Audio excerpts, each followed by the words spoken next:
भई बीतक जो हमसे, भई बीतक जो हमसे, अब कहूँ बीतक ठठ की।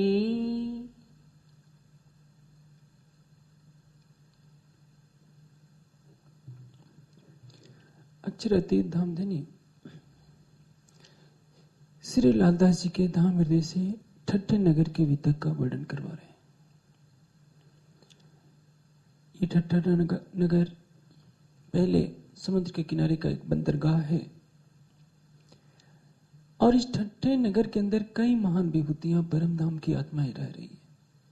लालदास जी की आत्मा है, चिंतामणि जी की आत्मा है, जिनके ऊपर जागने का एक बहुत बड़ा भार सौंपा जाना है। उनकी आत्मा की जागृति के बिना धामधनी कहाँ जा सकते थे। अब श्री जी ठट्ठे नगर के अंदर नाथा जोशी के यहाँ ठहरते हैं, 10-12 दिन रहते हैं। वहां से लाठी बंदर आते हैं। लाठी बंदर आजकल का कराची है। अरब देशों में जाने के लिए लाठी बंदर से ही होकर जाया जाता है। वहां से चलते हैं। यात्रा पर नाव चली थी, जितनी चली थी 17 दिन तक जाते हैं। ऐसा तूफान आता है, फिर लाठी बंदर आ जाते हैं, क्योंकि राज्य को मंजूर कुछ और था। परमधाम की आत्माएं जहां अपनी जागने के लिए पुकार रही हों, अक्षरातीत आए और उनको छोड़कर चले जाएं, ये हो ही नहीं सकता। अक्षरातीत के चरण कमल कहीं भी पड़ेंगे तो उसमें कोई न कोई कारण होगा। अब श्री जी अरब पहुंच नहीं पाते हैं, बीच रास्ते में से ही तूफान आ जाता है। तूफान क्यों आया? राज्य का आदेश था जब्राइल के द्वारा। जब्राइल यानी राज्य का दोस्त, राज्य का जोश, वही हर जगह लीला करेगा। आप देखेंगे वितक में जहां भी प्रसंग आता है, एक शख्स ने दर्शन दिया, उस शख्स शब्द का प्रयोग समझ लीजिए कि राज्य के जोश के लिए होगा। जैसे अरब के रूप में राज्य दर्शन देते हैं, राज्य का जोश दर्शन देता है।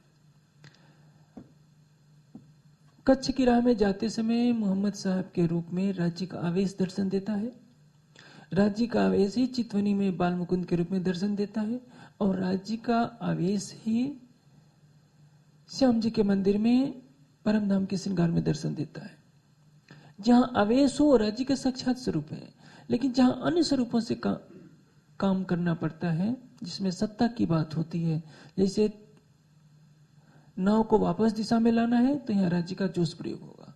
जोश सत्ता का स्वरूप है, सत्य का जोश है, और आवेश राज्य के चितघन स्वरूप प्रेम का स्वरूप है।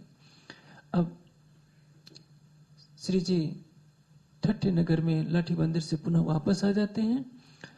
नाथा जोशी के यहाँ पुनः ज्ञान चर्चा शुरू हो जाती है। यहां से श्री जी को सुंदर साथ बताते हैं कि धामधनी एक चिंतामणि नामक कबीर पंथ के आचार्य हैं, जिनके 1000 शिष्य हैं। आप उनसे चलकर सत्संग करें तो काफी काम हो सकता है। श्री जी कहते हैं कि चलो अच्छी बात है, हम उनके यहाँ स्वयं चलते हैं। चिंतामणि है परम धाम की आत्मा, लेकिन क्या बनी है? गादीपति, महंत जिनको कहते हैं, या पंथ के आचार्य। आचार्य किसको कहा जाता है? आचार्य कस्मात आचारम ग्राह्यत, जो आचरण को ग्रहण कराए वो आचार्य कहलाता है। आचरण किसको कहते हैं? जो सत्य ग्रंथों में दर्शाया गया है। राजा का आचरण क्या होना चाहिए, सन्यासी का आचरण क्या होना चाहिए, गृहस्थ का आचरण क्या होना चाहिए, पत्नी का आचरण, पति का आचरण, विद्यार्थी का आचरण, धर्मानुकूल क्या होना चाहिए, ये जो सबके अंदर भर दे अपने विद्यार्थी के अंदर, उसको आचार्य कहा जाता है। गादीपति अपने एक स्थान विशेष को केंद्र मानकर, जहां से अपने शिष्यों में या अपने अनुयायी समाज में जो ज्ञान धारा का प्रकाश करता है, उसको गादीपति मान लिया जाता है। हाँ, उस स्थान के रक्षक कुछ विशिष्ट लोग होते हैं, जिनको आजकल की भाषा में ट्रस्टी कहा जाता है। ट्रस्टी किसको कहते हैं?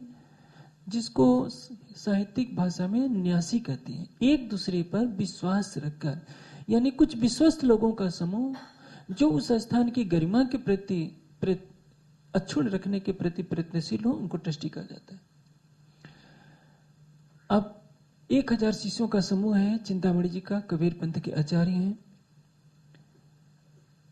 साधना में भी काफी प्रवीण है। श्री जी को देख करके बहुत ही आनंदित होते हैं, उठकर अवभगत करते हैं, कहते हैं कि हमारे धन्य भाग जो आपके दर्शन हुए। जो सामान्य शिष्टाचार होता है, औपचारिक एक दूसरे की अवभगत करना, वो तो आध्यात्मिक क्षेत्र में मिलती ही है। किसी भी पंथ का कोई भी साधु महात्मा मिलता जब है, आचार्य विद्वान मिलते हैं तो एक दूसरे का अभिवादन करते हैं, सत्कार पूर्वक बैठाया जाता है। ये प्राथमिक कर्तव्य होना चाहिए। हमारा शत्रु भी यदि हमारे सामने आता है तो हम उससे वैर भाव भूल करके एक समान औपचारिक शिष्टाचार निभाना चाहिए। धर्म पहले ये कहता है। आपकी विचारधारा क्या है ये बाद में। वैचारिक मतभेद होने के बाद भी यदि आपके पास कोई चलकर आया है, व्यक्तिगत कितनी भी शत्रुता हो, जानी दुश्मनी हो, तो भी उसको भुलाकर उसका स्वागत करना चाहिए और उसकी मृत्यु होने के बाद तो वैर भाव बिल्कुल भुला देना चाहिए। ये भारतीय संस्कृति का आदर्श है। आखिर चिंतामणि के अंदर परम धाम की आत्मा, और वो भी उतना बड़ा विद्वान व्यक्तित्व है, साधना में लगे रहते हैं। श्री जी को देख करके पूछते हैं कि कहिए मैं आपकी क्या सेवा करूं? यदि आप कुछ देना चाहते हैं तो मुझे दीजिए, या कुछ लेना चाहते हैं तो जो मेरे पास है वो आध्यात्मिक संपदा मैं आपको देने के लिए तैयार हूं। यदि आप कहें तो मैं चतुर्भुज स्वरूप विष्णु का दर्शन कराऊं, कहिए तो झिलमिली ज्योति का दर्शन कराऊं, या सहस्त्र फनों के ऊपर सहस्त्र फन की छाया में सैया पर स्नान करने वाले, शयन करने वाले नारायण का दर्शन कराऊं। अब आपके मन में संशय होगा कि झिलमिल ज्योति क्या है और सहस्त्र फण की सैया पर शयन करने वाले नारायण कौन है?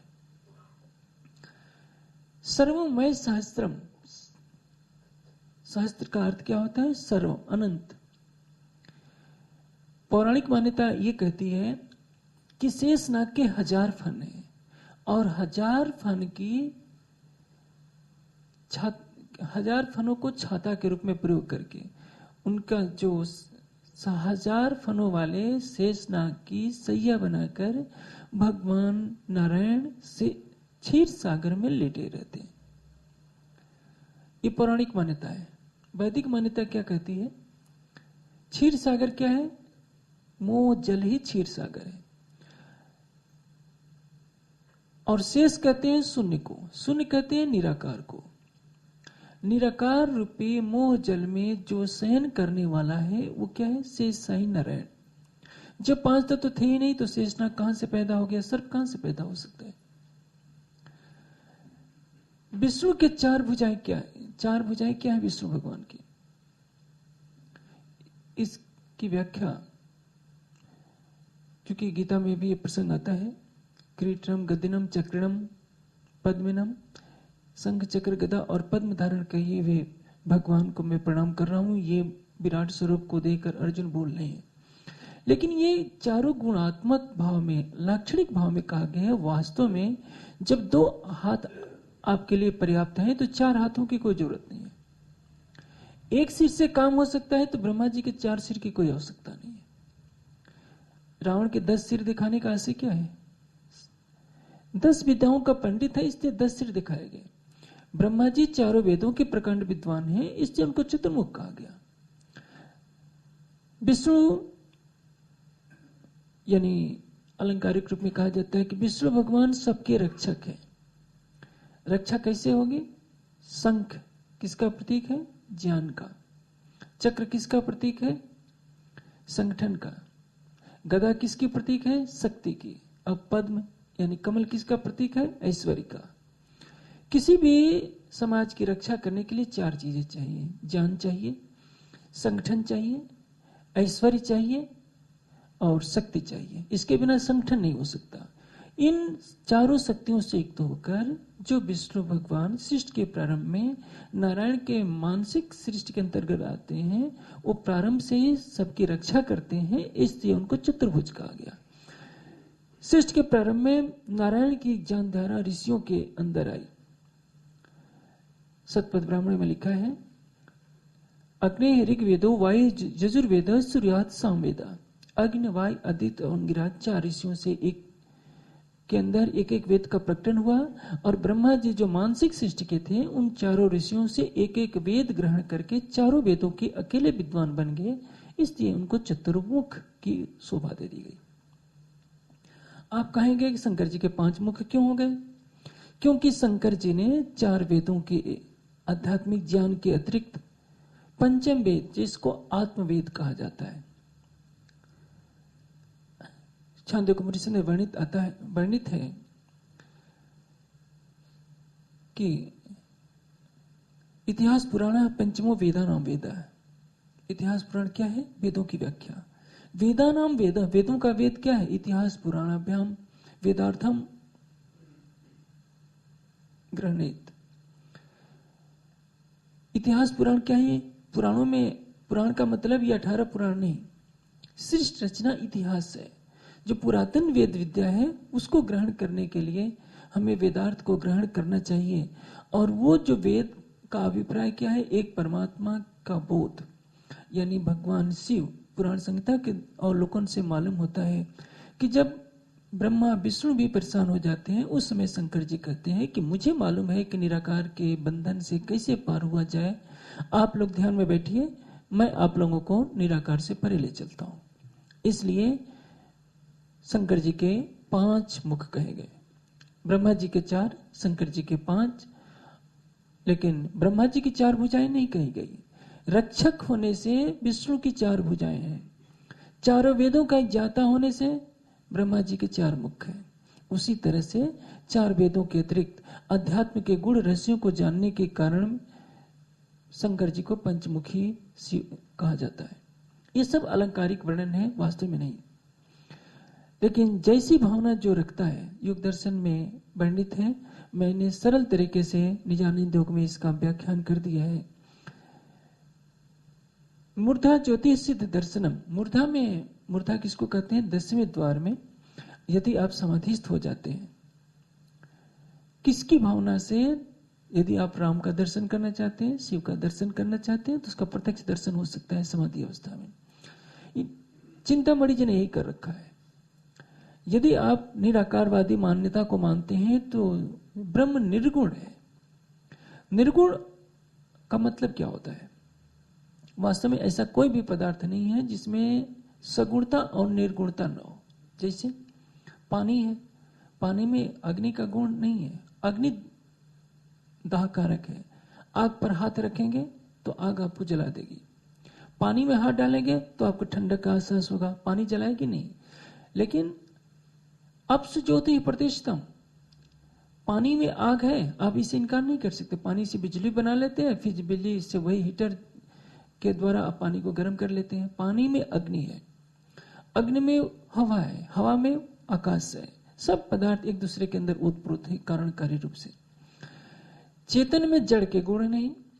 दीवार हमसे बोल नहीं सकती, दीवार को ठंडक गर्मी लग नहीं सकती, और दीवार को नष्ट किया जा सकता है, लेकिन जो हमारी चेतना है उसको नष्ट नहीं किया जा सकता। प्रकृति में ब्रह्म के गुण नहीं, सतचित आनंद का गुण प्रकृति में नहीं है। और प्रकृति में जो असत जड़ और दुख, सत्व और रजतम की जो प्रवृत्ति है वो ब्रह्म में नहीं है। ब्रह्म के गुण माया में नहीं है, माया के गुण ब्रह्म में नहीं है। दोनों में अलगाव है। तो इसलिए हर पदार्थ निर्गुण है, हर पदार्थ सगुण है। परमात्मा को सगुण भी कहा जाता है और निर्गुण भी कहा जाता है। सगुण किस लिए? सत्यम जानम अनंतम ब्रह्म, परमात्मा में अनंत गुण है। अनंत गुण कर्म स्वभाव होने से परमात्मा को सगुण कहा जाता है। और प्रकृति के गुणों से रहित है। शब्द, स्पर्श, रूप, रस, गंध, सत्व, रज, तम, इन सारे जो प्रकृति के गुण हैं इनसे रहित है, इसलिए वो निर्गुण कहा जाता है। वेदांत दर्शन में इसकी अलग तरीके से व्याख्या की जाती है। आधुनिक वेदांत जो शंकराचार्य ने वेदांत का रूप प्रस्तुत किया है, उसके अंतर्गत यह माना जाता है कि जो ब्रह्म है पूर्णतया निर्गुण है। निर्गुण किसको कहते हैं? जिसको कुछ लेना देना ना हो, अपने आनंद में क्रीड़ामान हो। सृष्टि की उत्पत्ति से भी उसका कुछ लेना देना नहीं है। जबकि वेदांत का दूसरा सूत्र कहता है जन्म आदि यस्यतः, जिससे सृष्टि की उत्पत्ति, पालन और संहार हो, उसको ब्रह्म कहते हैं। लेकिन ब्रह्म ने केवल संकल्प कर लिया, अब इसका कार्य कौन करेगा? उसके सपने का मन नारायण, जिसको आदि नारायण कहते हैं, ईश्वर कहते हैं, वो प्रकट होता है। वेदांत की भाषा में इसको सबल ब्रह्म कहते हैं। और उसकी अभिन्न शक्ति मोह माया, जिसको माया कहते हैं, अनिवर्चनीय माया, उसमें उसका स्वरूप प्रकट होता है। वही ईश्वर और महामाया मिलकर सृष्टि की उत्पत्ति करते हैं। सारे प्राणियों के रूप में उन्हीं का स्वरूप फैला होता है। जो ब्रह्म शुद्ध ब्रह्म है, उसमें प्रकृति का कोई भी विकार, सृष्टि की उत्पत्ति, पालन, संहार या लेना देना, कोई इससे मतलब नहीं। ये शंकराचार्य जी की मान्यता है। लेकिन जो निराकारवादी विचारधारा वाले हैं, कुछ और लोगों का क्या कहना होता है कि या तो परमात्मा साकार है या निराकार है। निराकारवादी मान्यता वाले क्या मानते हैं कि परमात्मा प्रकाशमयी तो है, लेकिन उसकी आकृति नहीं है। जैसे हाल में हम यहाँ बैठे हैं, जिधर देख रहे हैं उधर प्रकाश ही प्रकाश दिखाई दे रहा है, लेकिन प्रकाश की कोई निश्चित आकृति नहीं दिखाई देती। इसलिए जो इस भावना से मूर्धा में ध्यान करते हैं, समाधि लगाते हैं, उनको झिलमिली ज्योति दिखाई देती है। चिंतामणि जी कह रहे हैं कि कहिए तो आपको मैं उस ज्योति के दर्शन करा दूं, या कहिए तो मैं शेष साई नारायण के दर्शन करा दूं, या विष्णु के दर्शन करा दूं जो सबकी रक्षा करते हैं। ये तीनों संभव है। यदि आप 10वें द्वार में जाइए, आप समाधिस्थ हो जाएंगे तो आपको प्रकाश का रूप दिखेगा। आप कुंडली जागरण मान लीजिए, या शिव शक्ति का मिलन मान लीजिए तंत्र की प्रक्रिया में, या हठ योग की प्रक्रिया में आप 8वें चक्र या 10वें द्वार में ज्योति मान लीजिए, सब एक ही भाव है। पढ़ा करते थे अपने गुरुदेव के पास चिंतामणि जी, सारी योग साधना सीखे हैं, क्योंकि कबीर जी ने योग के माध्यम से अपने आराध्य अक्षर को रिझाने का प्रयास किया और अव्याकृत सबले तक उनकी पहुंच हुई। आगे ये वर्णन आएगा। उन्होंने स्पष्ट कह दिया, चलते चलते पग थका नगर रहा नौ कोस, बीच में डेरा पड़ गया कबीरा किसको देव दोष। कबीर जी ने वो पद्धति अपनाई जो प्राचीन काल के अति महान योगियों ने अपनाई थी और निराकार को पार करके बेहद मंडल में पहुंच बनाई। धामधनी ने स्पष्ट कह दिया है कि मोह सागर को मथने के बाद मुझे 5 रत्न मिले। 5 रत्न कौन है? सुखदेव हैं, सनकादिक हैं, कबीर जी हैं, विष्णु भगवान हैं और शंकर जी हैं। इन्होंने सूरत शब्द योग का आश्रय लिया, जिसको कहते हैं विहंगम मार्ग। 3 मार्ग होते हैं। एक तो होता है कपिल मार्ग, एक होता है पिपीलिका मार्ग, और एक होता है विहंगम मार्ग। जो पहला मार्ग होता है पिपीलिका मार्ग, सारे वर्ण आश्रम धर्म का पालन करते हुए सारे कर्मकांडों को करते, जैसे चींटी पेड़ पर चढ़ती है, रेंग रेंग करके चढ़ेगी।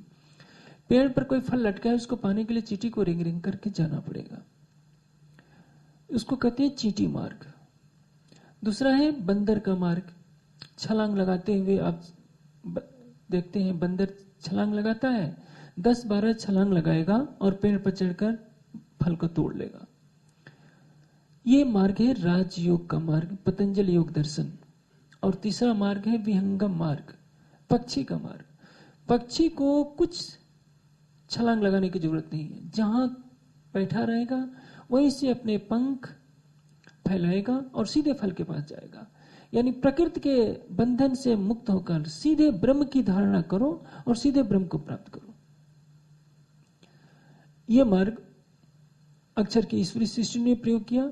इसलिए भगवान शिव कहते हैं कि हे उमा, उस परमात्मा के ध्यान में मग्न होकर के मैं रात दिन वहां की लीला का ध्यान करता हूं। जो राज्यों के मार्ग के अंदर संप्रज्ञात असंप्रज्ञात समाधियों से गुजरते हुए निर्विकार होना है, तब कैवल्य की प्राप्ति होती है। इसमें कुछ नहीं देखना है, और बहुत कुछ जो हमारा मार्ग है वही विहंगम मार्ग ही है। लेकिन अक्षर की पंच वासनाओं को ये नहीं मालूम कि अक्षरातीत का स्वरूप क्या है और अक्षरातीत का धाम कहाँ है। हमें मालूम है कि अक्षरातीत का धाम क्या है। उनमें त्याग है, तप है, समर्पण है, श्रद्धा है, और उसका आश्रय लेकर के वो प्रकृति से परे होने का प्रयास करते हैं। पंचवासना होने के कारण वो निराकार के बंधन को पार कर लेते हैं, और शेष सारी दुनिया के लोग उसी में फंसे रह जाते हैं, क्योंकि कर्मकांड के बंधनों को वो छोड़ नहीं पाते। आप चले जाइए, काशी के लोगों को कहिए कर्मकांड के बंधन को छोड़ दें, क्या छोड़ सकेंगे? आप जाएंगे अपने मंदिर में भी कहीं जाएंगे जहाँ कर्मकांड फैला हुआ है, लोग क्या कहेंगे? सुंदर सा, भाई तुमने कंठी तो पहन रखी नहीं है, तुमने तिलक तो लगाया नहीं है, और कुछ नहीं हुआ तो पहले तारतम सुनाओ। भाई पहले इंसान है। आप उससे पूछिए कहाँ से आए हो, पानी पियो, पहले कहोगे गेट के बाहर कि तुम तारतम सुनाओ तो अंदर आओ। ये कैसी मानवता? मेरे सामने की घटना है, मैं स्थान नहीं बताऊंगा। एक रात में वहां ठहरा हुआ था, बेचारा एक सुंदर सा आया, रात को रहना चाहता था। उस मंदिर में रहने से मना कर दिया गया कि पता नहीं तुम रहने के लिए तुम तारतम रट करके आए हो। वो जाकर किसी प्रवाही मंदिर में तो रह गया, लेकिन उस मंदिर में रात को ठहरने नहीं दिया गया, जबकि उसने तारतम भी सुना दिया था। कहने का तात्पर्य क्या है? संसार कर्मकांडों की ज्वाला में तक जल रहा है, उसको अध्यात्म का वास्तविक मार्ग नहीं चाहिए। ईश्वरीय सृष्टि इनसे किनारा कर लेती है, और ब्रह्म सृष्टि तो हकीकत और मार्फत की राह चलने वाली है, उनसे तो पहले ही मुख मोड़ लेती है।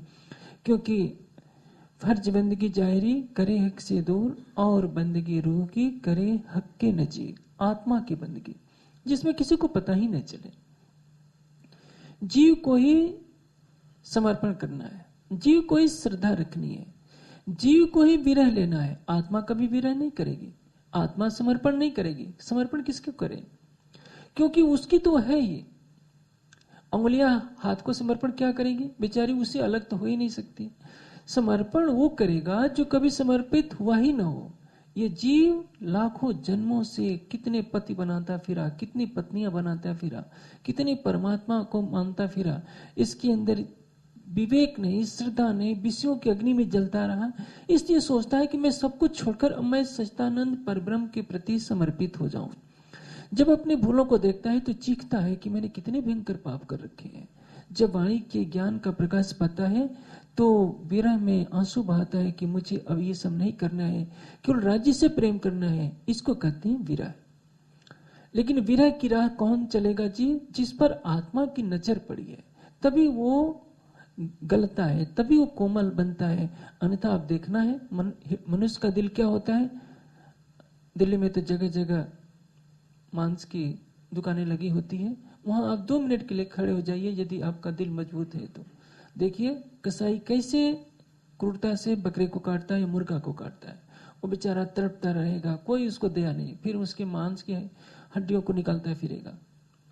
एक वो भी तो दिल है जो किसी के शरीर में कांटा चुभ जाता है, सहन नहीं करता, चींटी को भी पैर से कुचलना नहीं चाहता। और एक वो व्यक्ति दिल है जो अपने सामने तड़पते हुए जानवर को तलवार से काट देता है, फिर उसको टुकड़े टुकड़े कर देता है, फिर उसको तरह तरह के व्यंजन में बना करके फिर चट कर जाता है। उसका दिल कितना क्रूर है। एक दिल कोमल है और एक दिल क्या है? क्रूरता की पराकाष्ठा है मनुष्य जो प्रीतम के प्रेम में लग गया है। वो तो वृक्ष की डाल को भी काटता है तो सोचता है कि कहीं इसको कष्ट न हो। नामदेव के साथ क्या हुआ? नामदेव एक दिन घर आए, माँ देखती है कि इसके पैर से इतना खून बह रहा है। पूछती है कि बेटे तूने क्या किया? कहा कि माँ तुमने मुझे छाल लेने के लिए भेजा था। मैंने जब पेड़ पर कुल्हाड़ी मारी तो उसमें से उस दूध सा निकलने लगा। मैंने सोचा कि मैं अपने पैर पर मार कर देखूं, तो वो मैंने मार दिया कि मेरे शरीर से क्या निकलता है तो वही तो निकल रहा है। यानी नामदेव कौन बना? जिसको इतना लग रहा है कि इस पेड़ से खून निकल रहा है। अब मैं किसी को कष्ट न दूं। मेरे कहने का ऐसा ये नहीं है कि आप लोगों में कोई खेती करता हो तो सोचे कि ये तो पेड़ पौधों को कष्ट हो रहा है। उसमें पाप नहीं होता, क्योंकि वो सुसुप्ति अवस्था में पड़े होते हैं। अब चिंतामणि जी कहते हैं कि आप कहिए इन तीनों में से जिसका दर्शन कराऊं। श्री जी कहते हैं कि मुझे ये सब कुछ नहीं देखना, मैं तो केवल अखंड का आनंद चाहता हूं। यही मानता होती है। श्री जी जहां पहुंचते हैं उनके साथ शालीनता का व्यवहार करना अनिवार्य होता है। सुंदर सा से भूल क्या होती है, यदि कोई जिज्ञासु आता है पहले ही कहना शुरू कर देते हैं तुम तो देवी देवताओं वाले हो, तुम देवी देवताओं को पूछते हो, हम तो इनको खिलौना समझते हैं, त्रिगुण हमारे खिलौने, और ये तो क्या है, ब्रह्मा विष्णु महेश हमारे तो नौकर हैं। आप ये मत भूलिए कि आप भी कभी उनकी पूजा करते थे। जो जिसका आराध्य होता है वो उसको पूज्यता की दृष्टि से देखता है। जिसकी जो मान्यता हो उस मान्यता में आप उसको रहने दीजिए। हाँ, आपका कर्तव्य है शालीनता से अपने सिद्धांतों से उसे अवगत कराइए, उसके ऊपर कटाक्ष न कीजिए। चाहे वो पत्थर पूजता हो, चाहे वो पेड़ पूजता हो, चाहे हनुमान की पूजा करता हो, आप शालीनता से बिना उपहास उड़ाए अपनी भाषा में उसका जवाब दीजिए। श्री जी यही कहकर ऐसा ही व्यवहार करके हम सबको ये सिखापन दे रहे हैं। अंत में कहते हैं चिंतामणि जी कि अच्छा मैं आपको कमाल की बात बताता हूं, क्योंकि देखिए कमाल जी का ज्ञान कितना ऊंचा है। कहते हैं कौड़ी से हीरा भया, हीरा से भया लाल, आधा भक्त कबीर है, पूरा भक्त कमाल। यानी इस दोहे में कहा गया है कि कौड़ी जो बच्चे खेला करते हैं, कबीर जी कहते हैं कि मेरे पिताश्री कौड़ी थे और मैं हीरा बन गया, और मेरा बेटा जो कमाल है मेरे से भी आगे बढ़ गया। मैं आधा भक्त रह गया और कमाल तो पूरा भक्त रह गया। होता क्या है, कमाल और कमाली कबीर जी के दो शिष्य थे। वास्तव में कबीर जी के कोई पुत्र नहीं था। शिष्य और पुत्र में कोई अंतर नहीं होता है। शेख कर्दी नाम का एक संत था, सूफी एक फकीर था, जो कबीर जी से काफी जेलसी रखता था। एक बार गंगा के किनारे दोनों आ रहे थे, एक मुर्दे की लाश बहती जा रही थी लड़के की। कबीर जी ने कहा कि इधर आ। वो लाश आ गई। कहा कि क्या सो रहा है, उठ जा, खड़ा हो जा। अब वो लाश जिंदा खड़ी हो गई। शेख कर्दी कहते हैं कि कबीर जी आपने तो कमाल कर दिया, मुर्दे को जिंदा कर दिया। कहा कि हाँ, अब ये मेरा बेटा बनकर रहेगा, शिष्य मेरा। वही कमाल था। ऐसी ही एक लड़की शिष्या बन गई। दोनों का कहा कि दोनों मेरे पुत्र पुत्री की तरह रहो। ये है कमाल और कमाली। लोई भी उनकी शिष्या थी। कबीर जी ने कोई सांसारिक जीवन व्यतीत नहीं किया था। वैसे जरूर कहा जाता है कि लोई उनकी पत्नी थी, कमाल और कमाली पुत्री और पुत्र थे। वास्तव में ये था कि दोनों शिष्य शिष्याएं थे। अब कमाल जी की आदत क्या थी, कबीर जी जो कुछ कहें उन्हीं की बात का समर्थन करना, लेकिन ऐसे दोहे में करना, ऐसी तरीके से करना कि सामान्य व्यक्ति समझे कि उल्ट के उल्टा बोल रहे हैं। कबीर जी कहते हैं चलती चक्की देख के दिया कबीरा रो, दो पाटन के बीच में साबुत बचा न कोई। कमाल जी कहते हैं चक्की चक्की सब कोई कहे, कीली कहे न कोई, जो कीली से लग रहा साबुत बच रहा है सोए। बाह्य अर्थ देखें तो क्या कहा जा रहा है कि दोनों एक दूसरे से लड़ रहे हैं, लेकिन कमाल जी कबीर जी की बात पुष्ट कर रहे हैं कि दो पाटों के बीच में जो रहेगा वो तो पिसी जाएगा। लेकिन आजकल तो माताओं को बिना पीसे आटा मिल जाता है। आज से 50 साल पहले हाथ से चक्की में पीसना पड़ता था। जो चक्की की जो कील होती है, जहां से वो घुमाया जाता है, उसमें कितना भी पीस जाए डाला जाएगा, कितनी भी चक्की घुमाई जाएगी, बीच में अन्न ऐसे ही रह जाता है साबुत। कहते हैं कि संसार में जो परमात्मा के प्रेम का आश्रय ले लेता है, प्रेम रूपी उसका किली का, वो पिसता नहीं है। इस तरह से कबीर जी ने कहा कि मन का कहा न मानिए, मन ही पक्का चोर। कबीर जी कहते हैं, कबीर जी ने ऐसा कहा, कमाल ने उसका उल्टा बोला। मन का कहा मानिए, मन ही पक्का मीत, यानी जो कहेंगे उसका उल्टा बोलेंगे। उनके आशय को न समझने वालों ने कबीर जी को छोटा बना दिया और कमाल जी को बड़ा बना दिया। बस इतनी सी बात है, अन्यथा गुरु शिष्य में कहाँ विरोध हो सकता था। भाव ये था कि आधा भक्त कबीर है, पूरा भक्त कमाल। कबीर जी माया के भी आधे भक्त नहीं हैं, क्योंकि वो संसार में रहते हुए संसार से परे हैं। हाँ, कोई बाहरी व्यक्ति ये देखेगा तो कहेगा कि है तो ये संत, लेकिन अपने साथ माया की चादर डाल रखी है, लोई को रख रखा है, कमाल और कमाली को पुत्र और पुत्री बना रखा है। जब सबको छोड़ा तो इनको पुत्र और पुत्री बनाने की क्या जरूरत थी, और कपड़ा बुनने की क्या जरूरत थी। कपड़ा बुनकर फिर प्रतिदिन आधा उसका जो पारिश्रमिक हो उसको महात्माओं को खिलाओ, फिर आधा में सूखी रोटी खाओ। इसलिए उनको आधा भक्त कहा गया, क्योंकि माया से परे होते हुए भी लोगों से छिपाने के लिए अपने को इन्होंने एक चादर डाली। कई महापुरुष होते हैं जो संसार में रहते हुए भी संसार से परे होते हैं। रामकृष्ण परमहंस को देखिए, चले जा रहे थे मस्ती में, एक लड़की ने कहा,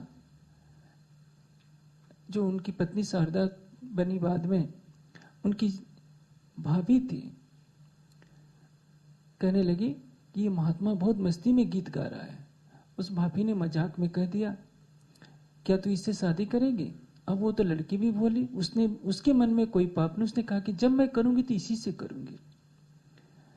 अब वो उसकी कुछ उम्र बढ़ जाती है, शादी की बात आती है। उस जमाने में छोटी उम्र में शादी हो जाया करती थी।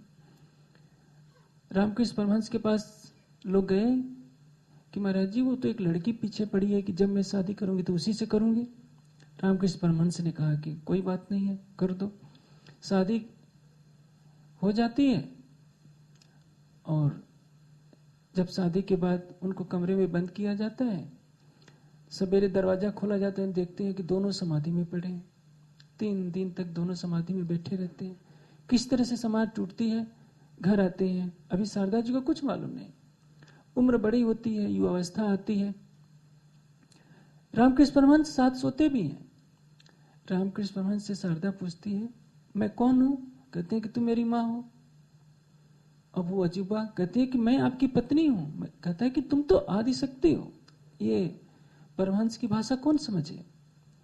यानी रामकृष्ण परमहंस को अपनी पत्नी शारदा पत्नी रूप में कभी नहीं दिखाई दी, न पत्नी के रूप में उन्होंने ब्याह किया। वो तो जैसा दुनिया कहती जा रही थी, उस संसार को दिखाना था कि गृहस्थ जीवन में रहकर पवित्रता पूर्वक जीवन कैसे व्यतीत किया जाता है। यही स्थिति कबीर जी के समय में भी थी। कबीर जी के समय में भी चारों तरफ आडंबर फैला हुआ था। पंडित पुजारियों का आडंबर अलग, जो महात्मा वर्ग था वो भी धर्म से कोसों दूर था। इसलिए दर्शाने के लिए कि मैं गृहस्थी में रहकर भी सत्य को कैसे पाना है ये दर्शा दूं, कबीर जी ने ऐसा व्यवहार किया।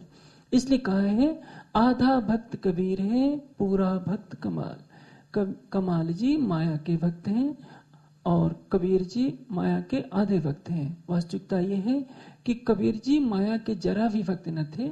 ये साखी का जो भाव था, श्री जी ने विरोध कर दिया कि नहीं, पुत्र, स्त्री और कपड़ा बुनने के कारण चिंतामणि जी आप आधा भक्त तो कह सकते हो, लेकिन वास्तव में कमाल पूरे माया के भक्त हैं। कबीर जी को तुम माया के भक्त नहीं कह सकते। श्री जी को बुरा लगता है कि जौहरी को पहचान होती है कि हीरा किसको कहते हैं।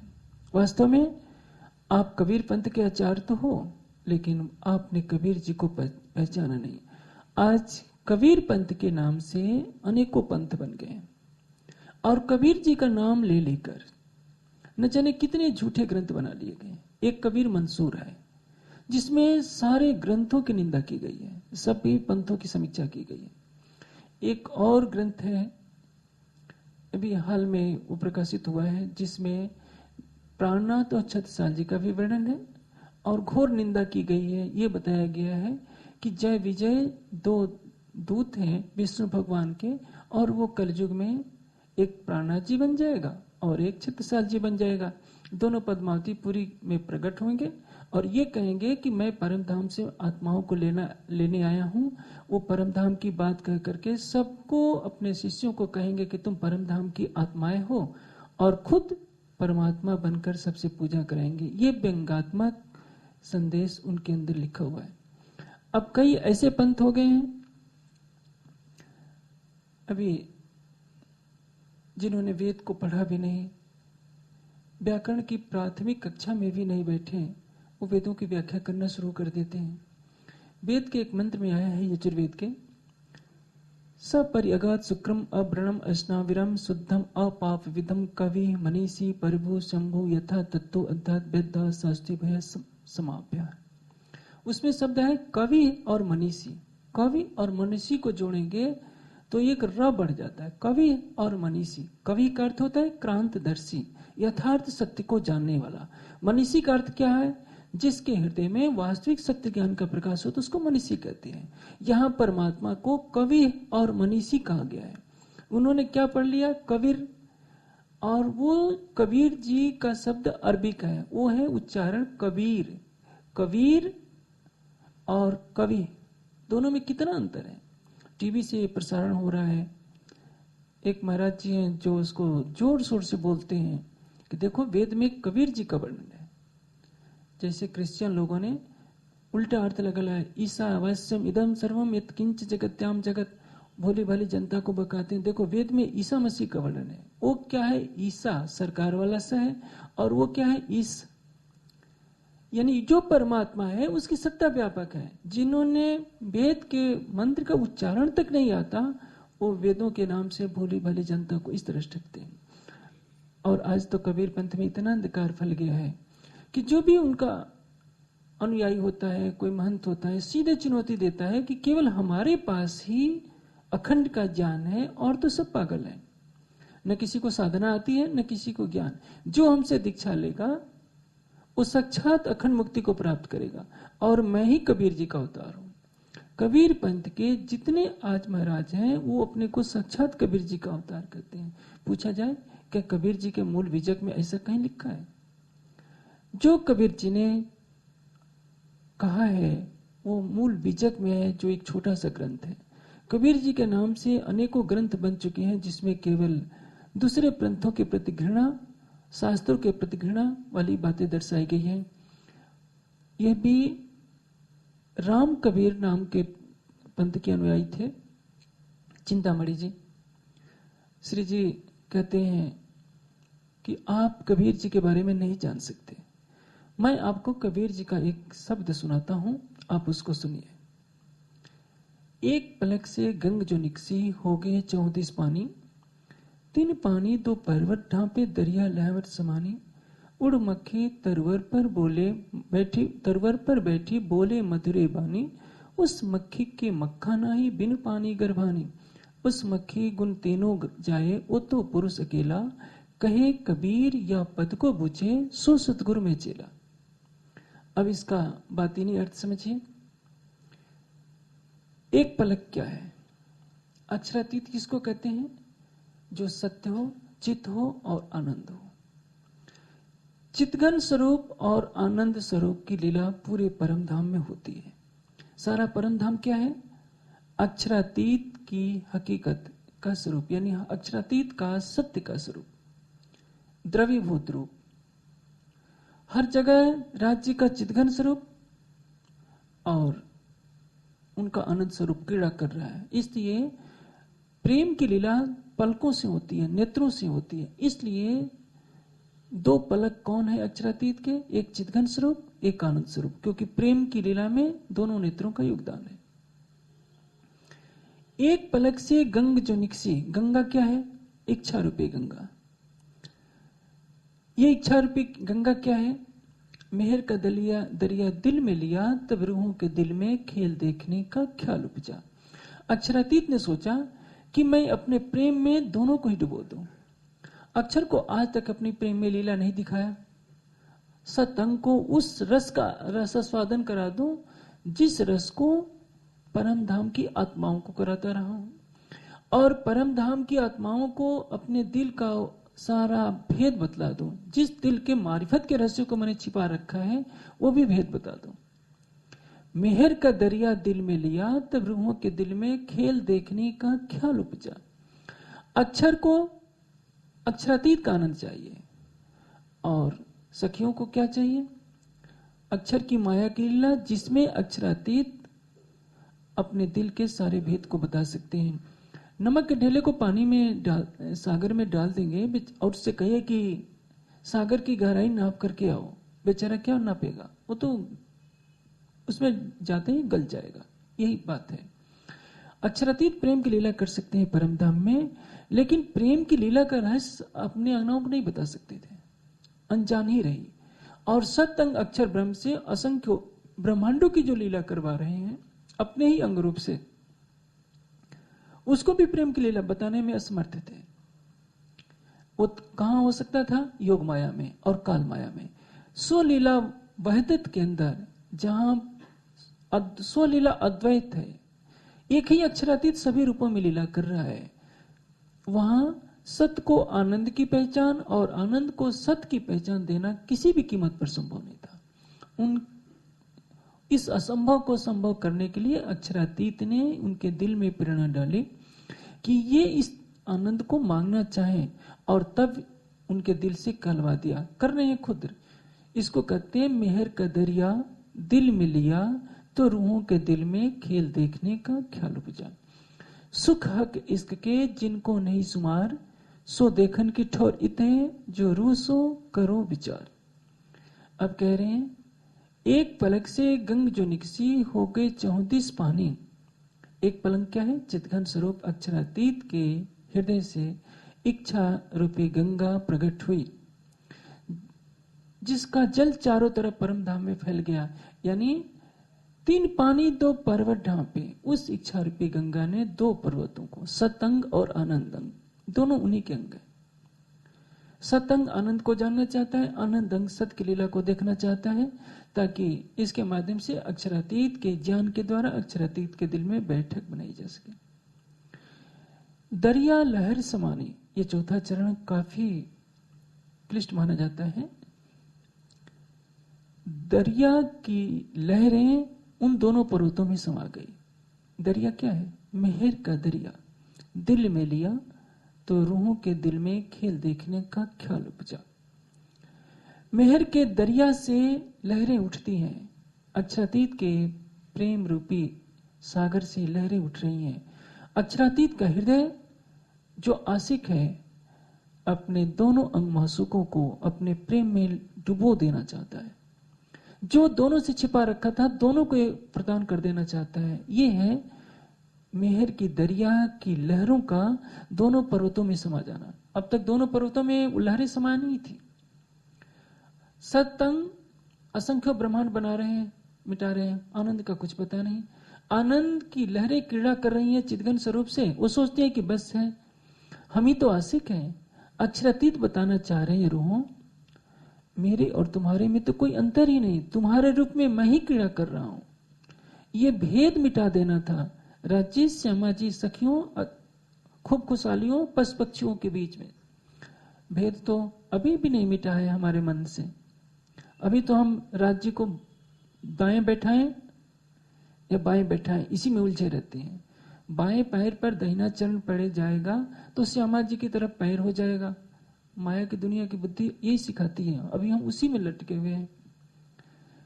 पता नहीं राज्य कहीं नाराज होकर हमारा नाश न कर दें, इसलिए महंगा से महंगा साल ये रुमाल चढ़ा देंगे, 21,000 का 1 लाख का बागा चढ़ा देंगे, तो राज्य खुश होकर हमारे पोते की नौकरी लगवा देंगे। क्या है दुनिया। सुंदर सा इतनी वाणी पढ़ने के बाद अभी वही प्राइमरी की क्लास में जी रहा है। दरिया लहर समानी, अक्षरातीत के हृदय रूपी दरिया से निकलने वाली प्रेम की लहरों ने दोनों पर्वतों के अंदर रोम रोम में प्रवेश कर लिया। अब अक्षर की आत्मा को बस एक ही रट लगी है, कब मुझे प्रेममयी आनंदमयी लीला देखने को मिलेगी। सखियों को एक ही रट लगी है। राज्य कितना भी मना करते हैं, पिया की अति प्रसन्न 3 बेर पिया किए, बार बार मना किए, तब भी 3 बार मना किया। सखियों का कहना है कि नहीं राज्य, आप 100 बार देखो आजमाए के तो भी न भूले हम। एक ही रट है कि नहीं, हमें तो माया का खेल देखना ही है। इसको कहते हैं दरिया लहर समानी। मेहर के दरिया में, मेहर के सागर की लहरें दोनों पर्वतों के रोम रोम में प्रवेश कर चुकी हैं, यानी दोनों को और कुछ नहीं दिख रहा है। एक चरण में बहुत कुछ कह दिया और एक चौपाई में सब कुछ कबीर जी ने कह दिया है। आगे कहते हैं उड़ मक्खी तरुवर पर बैठी। संसार क्या है? वृक्ष है। संसार रूपी वृक्ष पर बैठकर अक्षरातीत के आदेश की शक्ति ने, हुक्म की शक्ति ने बोले मधुरी वाणी, अपनी ज्ञान की अमृतमयी धारा संसार में बहा रखी है। परब्रह्म के धाम स्वरूप लीला की बातें संकेतों में लिखवा रखी है। उड़ मक्खी, उस मक्खी के मक्खा नहीं, बिन पानी गर्भानी। उस मक्खी का कोई पति नहीं है, क्योंकि परब्रह्म के आदेश शक्ति पर का कौन पति हो सकता है? वो स्वयं परब्रह्म की शक्ति परब्रह्म रूपिणी है। बिन पानी गर्भानी, बिना संयोग के उसने गर्भ धारण किया। यानी ब्रह्म ने, अक्षरातीत ने जब ब्रह्म सृष्टियों को माया का खेल दिखाने की इच्छा हुई तो उनकी इच्छा शक्ति से, उनके आदेश की शक्ति से ये मोह सागर का जल बन गया, मोह सागर प्रकट हुआ। इसी को कहते हैं गर्भ धारण करना। उस गर्भे गुण तीनों जाए। मोह क्या है? मोह रूपी गर्भ से सत्व रज तम तीन गुणों का प्रकटन हुआ। यहां में महाविष्णु मन, मन थे त्रिगुण, ताथे थिरचर सब उत्पन्न। वो मोह रूप जो प्रकृति का सूक्ष्म स्वरूप है, उसी से सत्व रज तम की साम्य अवस्था वाली प्रकट होती है, जिससे सारी सृष्टि का निर्माण होता है। उस मक्खी के गर्भा मक्खा नहीं, बिन पानी गर्भानी। उस मक्खी गुण तीनों जाए, वो तो पुरुष अकेला। यानी उसकी आदेश शक्ति से तीनों गुण सत्व रजतम उस मोह सागर से प्रकट होते हैं, लेकिन जो परमात्मा है वो सबसे अलग है। कहे कबीर या पद को बूझे, सो सतगुरु में चेला। कबीर जी कहते हैं जो इसका रहस्य बताएगा वो मेरा सतगुरु होगा। कबीर जी के आराध्य कौन है? अक्षर ब्रह्म। मेरी तो दुबधा गई, मैं तो भैयासनाथ, मुझको तो सतगुरु मिले श्री प्राणनाथ के नाथ। कबीर के प्राणनाथ कौन है? अक्षर ब्रह्म। और अक्षर के प्राणनाथ कौन है? अक्षरातीत। श्यामा जी के प्राणनाथ कौन है? अक्षरातीत। सखियों के प्राणनाथ अक्षरातीत। महामती के प्राणनाथ अक्षरातीत। देवचंद जी के प्राणनाथ अक्षरातीत। हमने तो देवचंद जी को क्या बना दिया? आचार्य, निजानंद आचार्य। प्राणनाथ जी को क्या बना लिया? सूरत की गद्दी का आचार्य। कितनी बड़ी हम हंसी कर रहे हैं। किस चौपाई में लिखा है कि प्राणनाथ जी आचार्य है या देवचंद जी आचार्य है? आचार्य तो मनुष्य हुआ करता है। जो चीज वाणी में नहीं, बीतक में नहीं, किसी शास्त्र में ग्रंथ नहीं, अथर्ववेद के प्राण सुक्त पूरा का पूरा सुक्त ही प्राण सुक्त परब्रह्म की महिमा के लिए कहा गया है।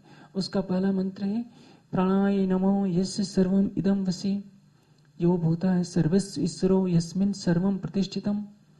जिसकी सत्ता के अधीन सारा जगत है। यो भूता है सर्वस्व ईश्वरो, जो सभी प्राणी मात्र का स्वामी है, उसको प्रणाम है। आगे मंत्र कहता है नमस्ते प्राण विद्युते, नमस्ते प्राण वर्षते। विद्युत के तुल्य जिसकी कांति है, जो आनंद रस की वर्षा कराने वाला है, उस सच्चिदानंद परब्रह्म को प्रणाम है। और हम उस प्राणनाथ को एक आचार्य मामूली से बना देते हैं। यदि हम हीरे को हीरे नहीं कर सकते तो हमें कांच कहने का नैतिक अधिकार किसने दे दिया? यदि हम प्राणनाथ अक्षरातीत की महिमा नहीं गा सकते, सदगुरु देवचंद जी की महिमा नहीं गा सकते, तो उनको छोटा बनाने का नैतिक अधिकार हमको किसी ने नहीं दिया। समय का चक्र बहुत बलवान होता है। इतिहास कभी किसी को क्षमा नहीं करता। समय बीतता है, एक दिन चक्रवर्ती सम्राट के ऊपर भी उंगली उठती है। शरीर के रहते रहते संसार नहीं बोलता है, लेकिन जब पक्षी पिंजरे से उड़ जाता है तो छोटा बच्चा भी समीक्षा करता है। इसलिए पद, यौवन, धन को और प्रभुत्व को पाकर मनुष्य को कभी भी ऐसा कोई कार्य नहीं करना चाहिए जिससे झूठ की गंध मिलती हो, क्योंकि इतिहास कभी भी किसी को क्षमा नहीं करता। संसार ईश्वर की जब समीक्षा कर सकता है तो महापुरुषों की क्यों नहीं समीक्षा करेगा? इसलिए हमें यह ध्यान रखना होगा, हमारे मुख से निकला हुआ ऐसा एक भी वाक्य नहीं होना चाहिए जो आने वाली पीढ़ियों को गलत दिशा में मोड़ दे। अब कबीर जी कह रहे हैं कि जो इसका अर्थ बता देगा वही मेरा सतगुरु है और मैं उसका शिष्य हूं। कितनी ऊंची बात कह रहे हैं। कबीर जी ने एक दोहे में बात कही है कि सतगुरु हम सूरीज कर कहिया एक प्रसंग, बरस्या बादल प्रेम का भीज गया सबंग। सतगुरु कौन? अपने आराध्य को ही वो सतगुरु में मान रहे हैं। ये जो रामानंद के शिष्य कहे जाते हैं, सब लोगों ने कहना शुरू किया कि तुम निगुरा है। उन्होंने महात्मा रामानंद जी को कह लिया कि ठीक है, रामानंद जी मेरे गुरु हैं, क्योंकि इस समाज में प्रसिद्धि थी कि जुलाहे का लड़का है, इसको दीक्षा तो देंगे नहीं। रामानंद जी ने भी मना कर दिया था कि मैं जुलाहे के लड़के को दीक्षा नहीं दूंगा। सीढ़ियों पर रात को भोर में लेट गए थे। रामानंद जी उधर से जा रहे थे, उनका पांव खड़ा सहित रामानंद जी का जैसे ही कबीर जी की छाती पर पड़ा, वो अंधेरे में स्नान किया करने के लिए गंगा जी जाया करते थे। अंधेरे में बोल पड़े, बेटा राम राम कहो, चोट तो नहीं लगी। उनको मालूम ही नहीं था कि कबीर लेटे हैं। कबीर जी ने उनके चरण पकड़ लिए, कहा कि गुरुदेव आपने जो मुझे राम मंत्र दे दिया, मैं आपका शिष्य हूँ। इसलिए बाह्य रूप से कहने लगे कि देखो गुरुदेव ने मुझे दीक्षा दे दी है। और रामानंद जी ने भी उस दिन से कबीर जी को अपना शिष्य मान लिया था। ये लौकिक शिष्टाचार बस निभाया, अन्यथा एक बार रामानंद जी ने, कर्मकांडी तो थे ही, कबीर जी को कहा कि ये लोटा ले जाओ, माज लाओ। ऊपर से खूब मार दिया, बालू से, मिट्टी से, राख से, अंदर हाथ भी नहीं डाला। रामानंद जी कहते हैं कि पागल, ऊपर से तो खूब चमका दिया, अंदर तो तूने साफ किया ही नहीं। कबीर जी कहते हैं कि गुरुदेव अंदर से कौन माजता है, सब तो ऊपर ही माजते हैं, आप भी ऊपर ऊपर से धोते हैं, इसलिए मैंने भी लोटे को ऊपर ऊपर से धो दिया। कहने का तात्पर्य, आप तो 24 घंटा कर्मकांड में ही लगे रहते हो, शालिग्राम की पूजा पाठ में लगे रहते हो, मैं तो ये करता नहीं, तो मैंने ऊपर से लोटा मार दिया तो क्या अंतर पड़ गया। कबीर जी ने रामानंद की बताई हुई पूजा पद्धति का कभी अनुसरण नहीं किया। अक्षर की वासना है उनको, पुरुष प्रकृति उलंग के रहे, जाए अखंड सुख माहे रे। आदि नारायण और महामाया को पार करके अखंड अव्यक्त, जिसको न इति कह करके वेद मौन हो जाते हैं, सारे ग्रंथ मौन हो जाते हैं, उस बेहद के मंडल में अपनी पहुंच बनाते हैं। पंचवासनाओं में कबीर जी का स्थान स्वरूपर इसलिए श्री जी ने माना है क्योंकि उन्होंने अखंड ज्ञान की बात कही। अक्षर और अक्षरातीत परमधाम की आत्माओं में जो कुछ हुआ परमधाम में, इस पद में संकेत कर दिया है। एक पलक से गंग जो निकसी हो गई चहुं दिस मानी। कैसे अक्षरातीत के हृदय में इच्छा आती है, कैसे परमधाम की आत्माओं को इस खेल में लाने की बात चलती है और अक्षर की सुरता आती है, कैसे ब्रजराज जागनी का ब्रह्मांड बनाया जाता है। एक चौपाई के अंदर सब कुछ कबीर जी ने कह दिया। तभी तो चुनौती देकर कहा कि जो इसका अर्थ बता देगा मैं उसका शिष्य हूं। साधारण इसका जो अर्थ आज हमारे समाज में भी प्रचलित है, क्योंकि हम सुंदर साथ नकल मारने में बहुत आगे हैं। हमारे सुंदर साथ ने कबीर जी के ग्रंथों का अनुसरण कर लिया। जैसे उनकी टीकाओं में लिखा है कि गंगा क्या है, मोह सागर की उत्पत्ति। एक पलक क्या है, अक्षर ब्रह्म से मोह सागर पैदा हुआ। और जैसा जैसा अर्थ उसमें है, हमारे समाज में भी वही प्रचलित है। वो अर्थ तो कोई भी कर लेगा। इस पद को कहकर श्री जी ने जो चिंतामणि को चुनौती दी कबीर जी के वक्तव्य के द्वारा कि जो इसका अर्थ बताएगा समझ लेना कि उसके अंदर परमात्मा का स्वरूप होगा और वही मेरा सतगुरु हो सकता है, अपने से भी बड़ा। जो जिसको कबीर जी ने कहा है कि मैं इसका अर्थ नहीं जानता, उसको कबीर पंथ के आचार्य भला क्या अर्थ बता सकते हैं। तारतम्य ज्ञान के द्वारा कोई कितना भी